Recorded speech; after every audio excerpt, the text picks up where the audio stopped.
जय श्री राम। हर हर महादेव। सभी सनातन भाइयों को जैसा ज्ञात है, हम सनातन भाइयों को जागृत करने के लिए हिंदू सनातन धर्म के पवित्र ग्रंथ गीता के अध्याय के महत्व को वीडियो बनाकर डाल रहे हैं। सभी सनातन भाई इसका लाभ उठाएं। छठे अध्याय का महत्व। श्री भगवान कहते हैं, सौमिक, अब मैं छठे अध्याय का महत्व बतलाता हूँ, जिसे सुनने वाले मनुष्यों के लिए मुक्ति कैरता हो जाती है।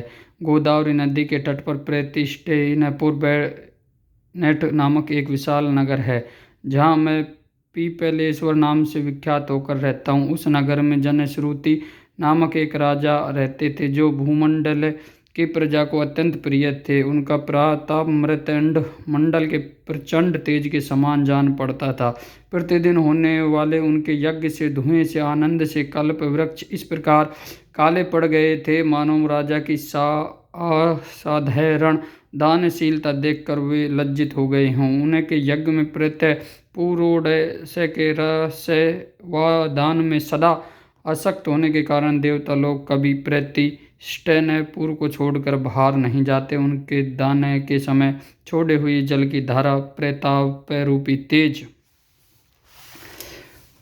और यज्ञ के ध्रुम से पुष्ट होकर मेघ ठीक समय पर वर्षा करते। उस राज्य के शासनकाल में इतियों खेती में होने वाले 6 प्रकार के उपद्रव के लिए कहीं थोड़ा भी स्थान नहीं मिलता था और अच्छी नीति का सर्वत्र प्रचार होता था। वे बावली कुएं और पोखर खुदवाने के बहाने मानो प्रतिदिन पृथ्वी के भीतर की निधियों का अवलोकन करते थे।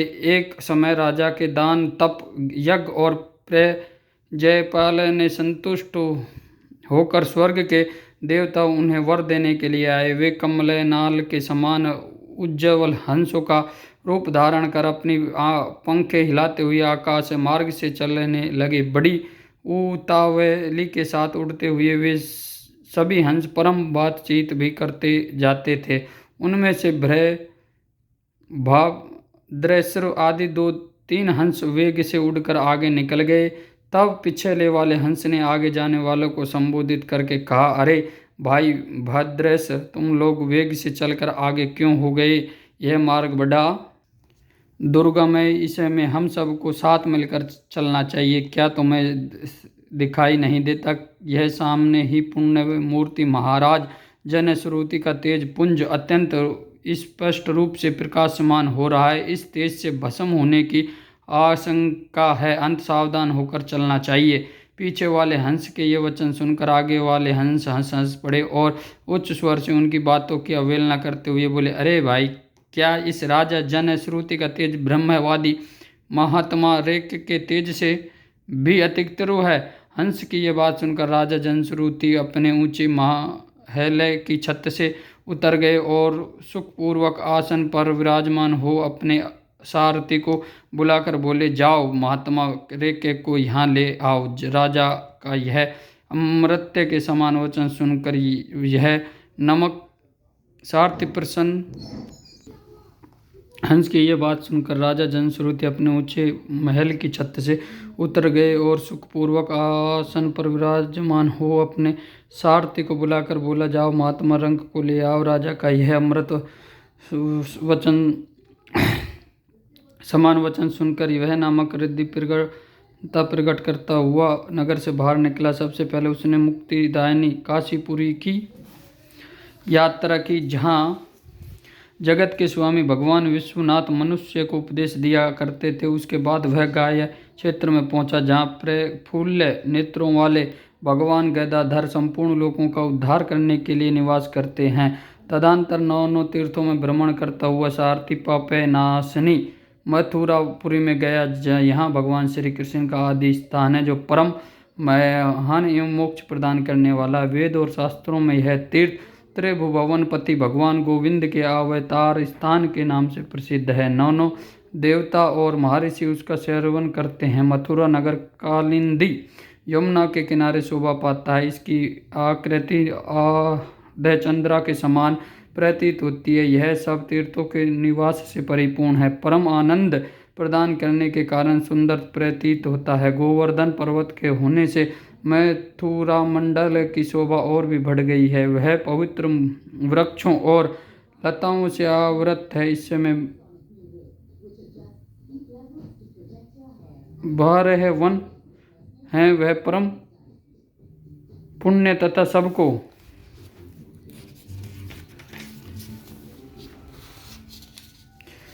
विश्राम देने वाले श्रुतियों के साधारभूत भगवान श्री कृष्ण आधार भूमि है। तत्पश्चात मथुरा के पश्चिम और उत्तर दक्षिण की ओर बहुत दूर तक जाने पर सारथी को काशीमीर नामक नगर दिखाई दिया, जहाँ शंख के समान उज्ज्वल नागचूमी महल की पंक्तियां भगवान शंकर के षष्ठ हंस की भांति शोभा पाती हैं, जहाँ ब्राह्मणों के क्षत्रिय आपला सुनकर मूक मनुष्य भी सुंदर वाणी और पूद का उच्चारण करते हुए देवताओं के समान हो जाते हैं। यही जहाँ निरंतर होने वाले यज्ञ धूप से व्याप्त होने के कारण आकाश मंडल मेघ से धूलते रहने पर भी अपनी कमलियां नहीं छोड़ते, जहाँ उपदेश के पास आकर छत्र जन्मकालीन अभ्यास से ही संपूर्ण कलाएं श्वेत फड़े लेते हैं, तथा जहाँ माणिकेश्वर नाम से प्रसिद्ध भगवान चंद्रशेखर देहधारियों को वरदान देने के लिए नित्य निवास करते हैं। काशीमीर के राजा मणि के संजय दिग्विजय के समस्त राजाओं को जीतकर भगवान शिव का पूजन किया था,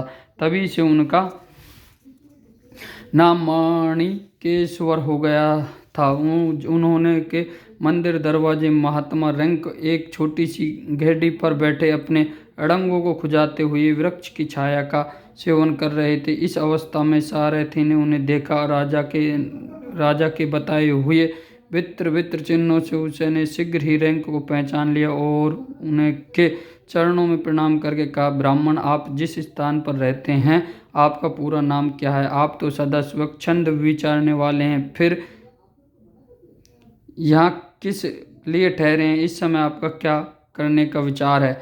सारथी से ये वचन सुनकर परम आनंद में विग्रह आत्मा रैंक कुछ सोचकर उससे कहा, कदापि हम पूर्ण काम है, हमें किसी वस्तु की आवश्यकता नहीं है, तथापि कोई भी हमारी मनोवृत्ति के अनुसार परिचय कर सकता है। रैंक के हार्दिक अभिप्राय को आदरपूर्वक ग्रहण करके सारथी धीरे से राजा के पास चला दिया। वहां पहुंचकर राजाओं को प्रणाम करके उसने हाथ जोड़ सदाचार निवेदन किया। उस समय स्वामी के दर्शन से उसके मन में बड़ी प्रसन्नता थी। सारथी के वचन सुनकर राजा के नेत्र आश्चर्य से चकित हो गए। उनके हृदय में रैंक का सत्कार करने की श्रद्धा जागृत हुई। उन्होंने 2 खिचड़ियों से जुटी हुई एक गाड़ी लेकर यात्रा की, साथ ही मोती के हार, अच्छे वस्त्रों और एक शस्त्र कोई भी ले ली। कश्मीर मंडलों में महात्मा रैंक जहाँ रहते थे उस स्थान पर पहुंचकर राजा ने सारी वस्तुएं उनके आगे निवेदन कर दी और पृथ्वी पर पैर कर सड़ंग प्रणाम किया। महात्मा रैंक अत्यंत भक्ति के साथ चरणों में पड़े हुए राजा जन श्रुति पर कोपित हो उठे और बोले, अरे शूद्र, तू दुष्ट राजा है, क्या तू मेरा वृत्तांत नहीं जानता? यह खचेरियों से जुती हुई अपनी जूती गाड़ी ले जा, ये वस्त्र, ये मोतियों के हार और ये दूध देने वाली गाय भी स्वयं ही ले जा। इस तरह आज्ञा देकर रैंक ने राजा के मन में भय उत्पन्न कर दिया। तब राजा ने साप के भय से महात्मा रंक के दोनों चरण पकड़ लिए और भक्तिपूर्वक कहा, ब्राह्मण, मुझ पर प्रसन्न होइए। भगवान आप में यह अद्भुत महात्मा कैसे आया? प्रसन्न होकर मुझे ठीक ठीक बताइए। रैंक ने कहा, राजन, मैं प्रतिदिन गीता के 6 अध्याय का जाप करता हूँ। इससे मेरी तेजो राशि देवताओं के लिए भी दुस्सह है। तदनंतर परम बुद्धिमान राजा जन श्रुति ने यत्न पूर्वक महात्मा रंक से गीता के 6 अध्याय का अभ्यास किया, जिससे उन्हें मोक्ष की प्राप्ति हुई। इधर रंक भी भगवान माणिकेश्वर के समीप मोक्षदायक गीता के 6 अध्याय का जाप करते हुए सुख से रहने लगे। हंस का रूप धारण करे के वरदान देने के लिए आए हुए देवता भी विस्मित होकर स्वेच्छेद अनुसार चले गए। जो मनुष्य सदा इस एक ही अध्याय का जाप करता है वह भी भगवान विष्णु के ही स्वरूप को प्राप्त होता है, इसमें तनिक भी संदेह नहीं है। जय श्री राम। हर हर महादेव। सभी सनातन भाइयों को जागृत करने के लिए गीता के अध्याय से जो महत्व है, जो फल प्राप्त होता है, उसके बारे में हम आपको बता रहे हैं। ये हमारे हिंदू सनातन धर्म के पवित्र ग्रंथ गीता के 6ठे अध्याय का महत्व है। जय श्री राम, हर हर महादेव। जय माता की, जय भवानी, जय सनातन, जय सनातन।